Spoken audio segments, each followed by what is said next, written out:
Hello दोस्तों, स्वागत है आपका आपके अपने इस YouTube channel SSC clear with IAS में। चलिए आज के अपने इस वीडियो लेक्चर में हम लोग एसएससी सीजीएल 2022 की होने वाली परीक्षा के 12 दिसंबर के शिफ्ट 1 में जो क्वेश्चंस जीके और जीएस से रिलेटेड आए हैं उनके सेकंड पार्ट को डिस्कस करेंगे। इससे पहले के वीडियो लेक्चर में हमने 10 क्वेश्चंस को डिस्कस किया और इसमें भी 10 क्वेश्चन को डिस्कस करेंगे। और इन 10 क्वेश्चंस के साथ साथ आपको मैं जो कुछ और अनदर फैक्ट्स बताऊँगा वो फैक्ट्स आपकी आने वाली एग्जामिनेशन के लिए काफ़ी इंपॉर्टेंट साबित होंगे।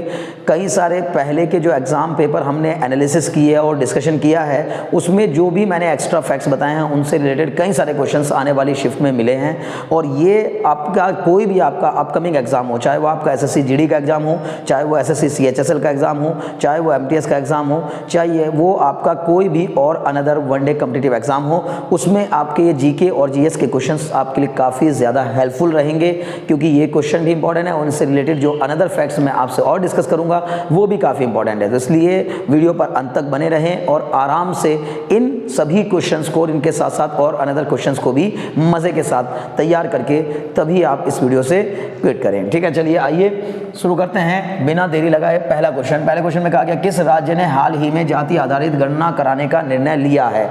तो हाल ही में ऐसा वो कौन सा राज्य है जिसने जाति आधारित यानी कास्ट बेस्ड सेंसस कराने की बात की है।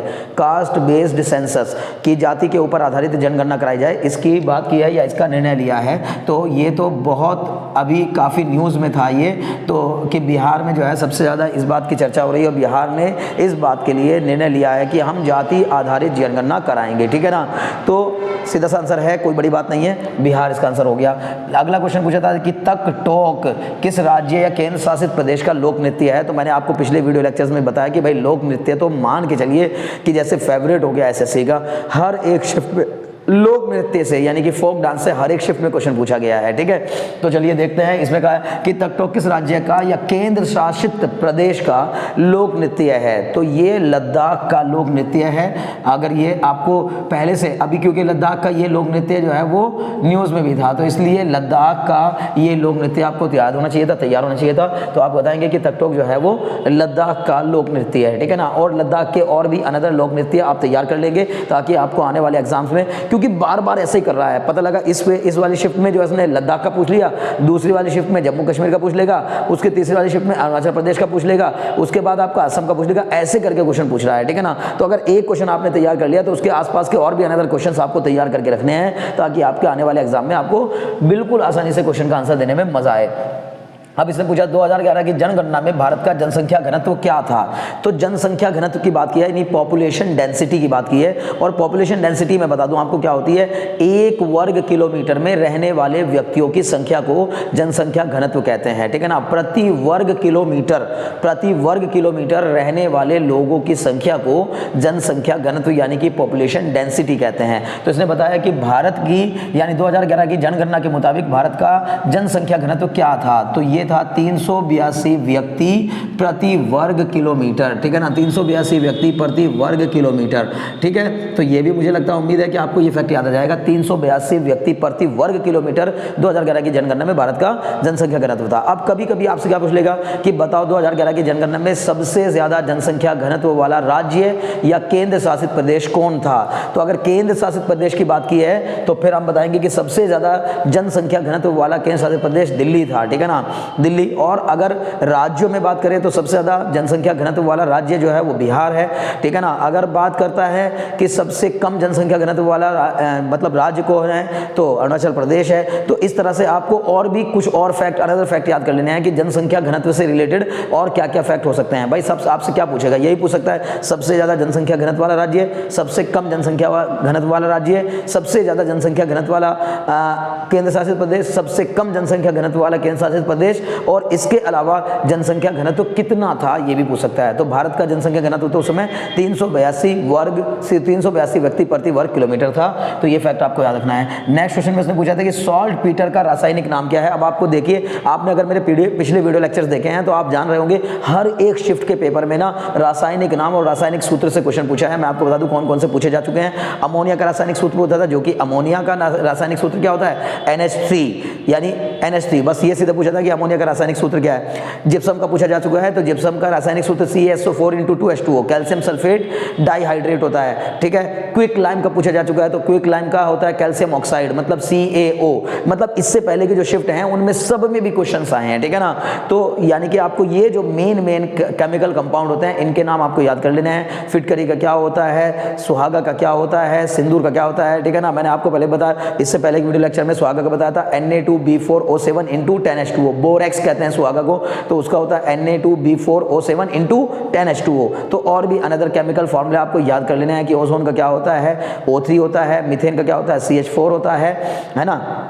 मिथेनॉल का क्या होता है, CH3OH होता है। फॉर्मल्डिहाइड का क्या होता है, HCHO होता है। फॉर्मिक एसिड का क्या होता है, HCOOH होता है, ठीक है। तो ये कुछ रासायनिक नाम और इनके सूत्र आपको याद कर लेने जो काफ़ी इंपॉर्टेंट है। जैसे मान लो क्यों इंपॉर्टेंट है ये कि फॉर्मिक एसिड जो है वो हम कहेंगे चींटियों के और मधुमक्खियों के और ब्रैया के इनके डंक में जो है हमको क्या मिलता है, फॉर्मिक एसिड मिलता है, ठीक है। तो ये कुछ इंपॉर्टेंट होते हैं, ठीक है ना। विनेगर का पूछ लेगा, नहीं सिरके का रासायनिक फॉर्मूला क्या है।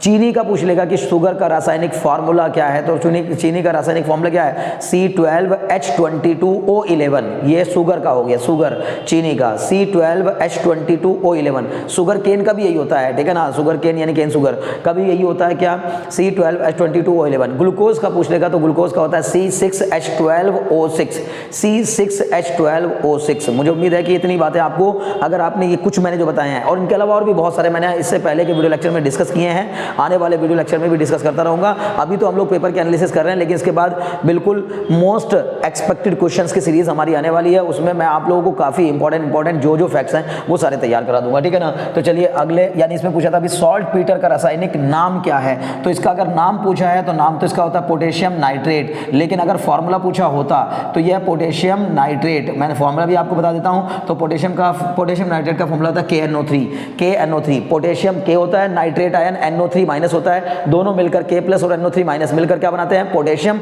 नाइट्रेट का फॉर्मेशन करते हैं, ठीक है। तो इसका मतलब सॉल्ट पीटर का पूछा था तो आपको बताना था पोटेशियम नाइट्रेट। हालांकि ये सॉल्ट पीटर भी कई तरीके का होता है, Chile saltpetre, Indian saltpetre. खैर चलो इतना काफी है अगर आपने इतना याद कर लिया। अगर मैग्नीशियम नाइट्रेट का पूछेगा तो Mg, बोलिए क्या हो जाएगा, तो हम बोलेंगे सर MgNO3 का होल ट्वाइस, ठीक है ना। तो ये मैग्नीशियम नाइट्रेट का होता है, ठीक। चलो जी, अगला क्वेश्चन पूछा था इसने कि एनाकोंडा सांप किस प्रकार के वनों में पाए जाते हैं, तो ये उष्ण कटिबंधीय वर्षा वनों में पाए जाते हैं, ठीक है ना। एनाकोंडा सांप किस जगह पाए जाते हैं या किस तरह के वनों में पाए जाते हैं, तो जो उष्ण कटिबंधीय है, ठीक है ना, ट्रॉपिकल रेन फॉरेस्ट जो होती है, ठीक है ना, उष्ण कटिबंधीय वर्षा वन, ठीक है ना, उष्ण कटिबंधीय वर्षा वनों में पाए जाने वाले सांपों को एनाकोंडा कहता है। यानी कि जो एनाकोंडा जो है, बड़े बड़े जो सांप होते हैं एनाकोंडा, वो उष्ण कटिबंधीय वर्षा वनों में पाए जाते हैं। ये भी सीधा सा क्वेश्चन था। अगले क्वेश्चन में से पूछा था कि 22वां कॉमनवेल्थ खेल का आयोजन कहाँ किया गया था, तो 22वें यानी 22nd कॉमनवेल्थ गेम का आयोजन जो है वो कहाँ किया गया, तो ये इंग्लैंड के बर्मिंघम में किया गया था, ठीक है ना। यानी इंग्लैंड के बर्मिंघम, ठीक है ना, बर्मिंघम में इसका आयोजन किया गया था कॉमनवेल्थ गेम का, ठीक है ना। अब आपसे कभी ये भी पूछा सकता है कि भारत में किस वर्ष कॉमनवेल्थ गेम का आयोजन किया गया था, ठीक है ना। तो भारत में आयोजन किया गया है 2010 में। 2010 में भारत ने कॉमनवेल्थ गेम कराया था, भारत के यहाँ हुआ था। भारत में किस जगह पर हुआ था, भारत में नई दिल्ली में हुआ था, ठीक है ना। भारत में नई दिल्ली में हुआ था, ठीक है। कॉमनवेल्थ गेम कौन सा साल हुआ था, 2010 में। 2018 वाला पूछेगा तो ऑस्ट्रेलिया के गोल्ड कोस्ट में हुआ था, ठीक है ना। तो 2-3 बातें मैंने आपको बता दी काम की, वो आपको समझ लेनी है बस, कि कॉमनवेल्थ 22वां कॉमनवेल्थ गेम जो है वो इंग्लैंड के बर्मिंघम में हुआ था, ठीक है। अगर भारत की पूछेगा स्पेशली, क्योंकि भारत के पूछे जाने के चांस ज़्यादा रहते हैं, तो भारत में नई दिल्ली में 2010 में कॉमनवेल्थ गेम हुआ था, ठीक है। फिर अगला क्वेश्चन से फिर से पूछा है कि रसायन विज्ञान में 4n+2 रूल किसके द्वारा दिया गया, 4n+2 रूल किसके द्वारा दिया गया। अभी देखिए अच्छा क्वेश्चन है, क्योंकि इतना आसान तो नहीं है, इतना कॉमन भी नहीं है, बहुत ज़्यादा बार नहीं पूछा जाता है, इतना कॉमन क्वेश्चन नहीं था ये, लेकिन फिर भी कभी कभी ऐसे क्वेश्चन भी आ जाते हैं। तो आपको पता होना चाहिए कि 2 तरीके के कंपाउंड होते हैं ऑर्गेनिक केमिस्ट्री, वो भी कौन से, कार्बनिक रसायन के अंदर 2 टाइप के कंपाउंड होते हैं, एक एलिफेटिक ऑर्गेनिक कंपाउड और एक होता है एरोमेटिक ऑर्गेनिक कंपाउंड, यानी वो कंपाउंड जिनमें सुगंध आती है, एरोमेटिक ऑर्गेनिक कंपाउंड्स, ठीक है ना, जिनके अंदर बेंजीन रिंग मौजूद होती है या कई बार एरोमेटिसिटी होती है, बेंजीन रिंग नहीं भी होगी तो उनके अंदर एरोमेटिसिटी होती है। मतलब सुगंध आने वाले जो कंपाउंड होते हैं जिनके अंदर से खुशबू आती है, उस तरह के कंपाउंड के लिए जो कि किस तरह के कंपाउंड को उस कैटेगरी में रखा जाएगा, उसके लिए एक रूल आया था 4n+2 रूल। इस रूल को देने वाले साइंटिस्ट का नाम था हकल, इसीलिए इस रूल को हकल रूल के नाम से भी जाना जाता है। तो आपको इस रूल को याद कर लेना है कि ये हकल रूल था, ठीक है ना। कौन सा रूल था? हकल रूल, ठीक है ना, हकल रूल, ठीक, बस हकल का नियम, ठीक है ना, हकल का नियम ये है भाई, ठीक है ना। तो मुझे उम्मीद है बात समझ में आ गई होगी। तो रसायन विज्ञान में के क्वेश्चन मान के चलिए कितने पूछे जा चुके हैं, ठीक है ना। कभी रासायनिक नाम पूछ रहा है, कभी वैज्ञानिक का नाम पूछ रहा है। इससे पहले पूछा था एवोगैड्रो का नियम जो है वो किससे संबंधित है, उससे पहले पूछा था गैलुसैक का नियम क्या है, ठीक है ना। तो मतलब ये सारे के सारे जो केमिस्ट्री के जो क्वेश्चंस हैं काफ़ी ज़्यादा अब की बार इंपॉर्टेंट हो गए हैं, ठीक है ना। मतलब सबसे ज़्यादा फोकस अगर साइंस में किसी पोर्शन से किया है तो उसने केमिस्ट्री पे किया है, ठीक है। तो खैर अगले बारे में देखिए, अगला क्वेश्चन से पूछा था कि इनमें से कौन सही सुमेलित नहीं है। आपको 4 झीलें दे रखी थी और उनके राज्य यानी कि उनके स्थान दिए गए थे कि वो कहाँ पर मौजूद हैं। तो उनमें से हमें पता करना था कि इनमें से कौन सा सुमेलित नहीं है, सही सुमेलित नहीं है, ये पूछा गया था। तो पहला वाला दिया था वूलर झील जम्मू कश्मीर में, दूसरा दिया था चिल्का लेक उड़ीसा में। तो वूलर तो जम्मू कश्मीर में, ये तो सही है। चिल्का भी आपकी उड़ीसा में है, ये भी सही है। और वेम्बनाद दिया था महाराष्ट्र में। अब आपको ये पता होगा वेम्बनाद लेक कहाँ है। वेम्बनाद लेक, ये तो मतलब क्योंकि लेक कौन याद करता है, लेक तो सबने तैयार करके रखी होती हैं। तो जितनी भी इंपॉर्टेंट लेक है, मतलब जो मीठे पानी की झीलें हैं, जो खारे पानी की झीलें हैं, उन सबको आपको याद रखना है, ठीक है ना। समझ में आ रही बात। जैसे कोलेरू लेक है आपकी मीठे पानी की झील, आपका चिल्का लेक है खारे पानी की झील है ना, उड़ीसा में है चिल्का लेक, ठीक है। तो ये भी पता होना चाहिए कि कौन सी खारे पानी की झील है, कौन सी मीठे पानी की झील है। कभी कभी ये क्वेश्चन पूछ लेता है, बताओ इनमें से कौन सी मीठे पानी की झील है, या इनमें से कौन सी खारे पानी की झील है, या इनमें से कौन सी मीठे पानी की झील नहीं है, ठीक है। तो सबसे पहली बात वेम्बनाद जो है वो महाराष्ट्र में नहीं है, यानी कि यही ऑप्शन हमें चुनना था। वेम्बनाद लेक जो है वो केरल में है, ठीक है। तो ये ध्यान रखना है, महाराष्ट्र में नहीं है, ये कहाँ पर है, केरला में है। यही ऑप्शन गलत देख रहा था। और आगे दिया था लॉकटक लेक, तो लॉकटक जो है वो मणिपुर में है, ठीक है ना। मतलब 4 ऑप्शन दे रखे थे, हो सकता है इनमें ऑप्शन इधर उधर हो जाए, वो तो ठीक है चलेगा। लेकिन एक ऑप्शन ये कंफर्म था कि वेम्बनाद दिया गया था जो कि केरला में है, और ऑप्शन में उसके दे रखा था कि वेम्बनाद जो है महाराष्ट्र में है। तो वेम्बनाद महाराष्ट्र में नहीं है, केरला में है, यानी कि इसका यही आंसर हो जाएगा। अगला क्वेश्चन है हमारे पास, ऊर्जा संरक्षण का सिद्धांत क्या है। तो ऊर्जा संरक्षण का सिद्धांत यानी कि principle of conservation of energy है ना, principle of conservation of energy. ये कहता है it states that energy can neither be created nor be destroyed, it can be transformed from one form to another form। मतलब ऊर्जा को ना तो बनाया जा सकता है, ना उसको नष्ट किया जा सकता है, लेकिन उसको एक रूप से दूसरे रूप में परिवर्तित किया जा सकता है। जैसे गतिज ऊर्जा को स्थितिज ऊर्जा में, स्थितिज ऊर्जा को गतिज ऊर्जा में बदला जा सकता है। जैसे कि आपका इलेक्ट्रिकल यानी विद्युत ऊर्जा को आपकी यांत्रिक ऊर्जा में बदला जा सकता है, और यांत्रिक ऊर्जा को आपकी विद्युत ऊर्जा में बदला जा सकता है, ठीक है ना।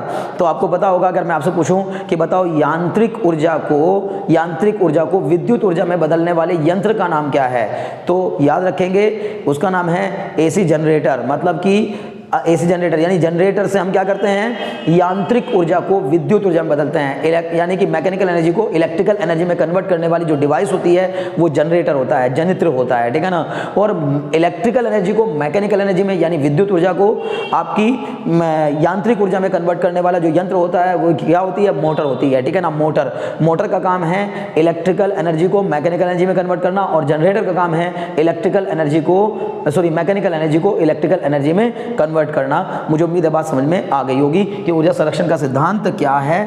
तो हम कहेंगे ऊर्जा को ना तो बनाया जा सकता है ना नष्ट किया जा सकता है।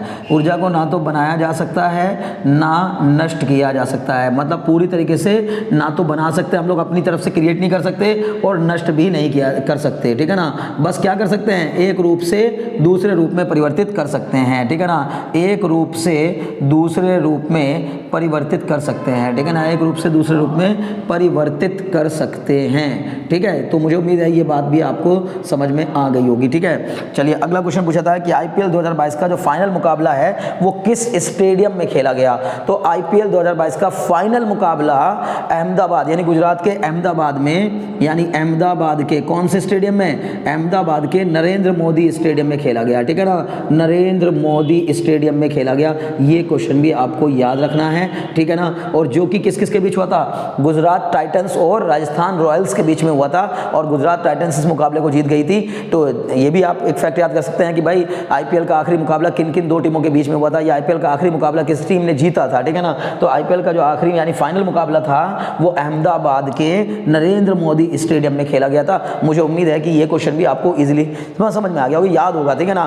तो अब आपने क्या समझा इन पेपर के एनालिसिस से, क्या समझ रहे हैं आप अगर पिछले जितने भी मैंने वीडियो लेक्चर्स डाले हैं, जिन जिन पेपर की मैंने एनालिसिस किया, अगर आप वो सारे आप कंटिन्यूअसली देख रहे हैं या आप उनको पूरा देख ले रहे हैं या देखा है, तो आप पाएंगे कि सब में लगभग एक ही जैसा पैटर्न है। और मैं आपको आगे के लिए भी मशवरा दूंगा, सलाह दूंगा कि आप जरूर एसएससी सीजीएल 2022 की हर एक शिफ्ट में होने वाले एग्जाम की बढ़िया से एनालिसिस करिएगा, ताकि आपको आने वाले एसएससी जीडी के एग्जाम में एकदम आसानी से जीके और जीएस को मतलब सॉल्व करने का मौका मिल सके। आप सारे के सारे क्वेश्चंस करके आ सकते हैं। अगर आपने एसएससी सीजीएल के सारे पेपर्स लगा लिए, मैं गारंटी दे रहा हूं कि आपको एसएससी जीडी 2022 में होने वाली जो परीक्षा है उसमें पूरे के पूरे क्वेश्चंस मिल जाएंगे, ठीक है। चलिए, आज के इस वीडियो लेक्चर को अगर आपने एंजॉय किया और आप लास्ट तक बने रहे तो चैनल को सब्सक्राइब करने में जरा भी देर ना लगाएं, चैनल को सब्सक्राइब कर दीजिए। डिजिटल बोर्ड नहीं है लेकिन कोई बात नहीं, इस बोर्ड पर भी आपको एक अच्छा कंटेंट मिल सकता है और ये पढ़ने का एक बहुत बेहतर तरीका हो सकता है अगर आपका सपोर्ट बना रहे, ठीक है। अभी अगले वीडियो में मिलते हैं फिर से,